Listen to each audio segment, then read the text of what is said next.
یعنی ئێستا ئەوی قەسەد دەیکاتن بابەتێکی دینی نییە، چەسپاندنی ئاینی پیرۆزی ئیسلام نیە، ینی شەڕ لە بینی کوفر و ئیسلامدان نییە. پێ دوایە ئەوە بۆ لە بەرچ ئەوشتا، ینی جیهانی ئیسلامی لۆ بێ دەنگە لەسەر ئەوشتا، ئەو لەم گرنگە زۆر خۆی شتێکی زۆر گرنگت بەبیری نامەوە. ئێمە وەکو کوردی مسلمان لە شیشان، لە کۆنغۆ، لە غەزەی، لە ئەفغانستان تا دەگاتە بۆرمە، لە هەرچی عالەمی ئیسلامی، لە سوودان، لە هەموو دنیاە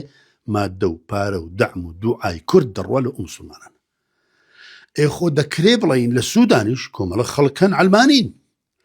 لە وڵاتانی تریش کۆمەڵە خەڵک علمانین، خۆ هەمووی هەر سەحابەنین.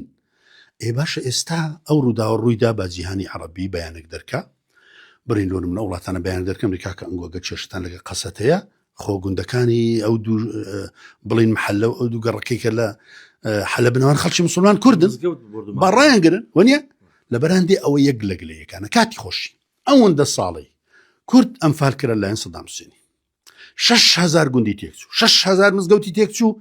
ئێستاشی لەگەدابی بڕۆ بەیان نامەی ڕسمی لەلایەن بەشێکی زۆری لە عولەمای جیهان نییە. بەڵام کورد لە وڵاتێکی وەکو ئەم هەرێمی کوردستان حەزمەگچکە بە ملیۆنەها دۆلاری نرد لە بۆ غەزەی، کە من دەڵێم دەستیان خۆشبی، بەڵام ئەی بەرامبەر خۆ دەبی ئەویش من بە مسلمان بزانی وانە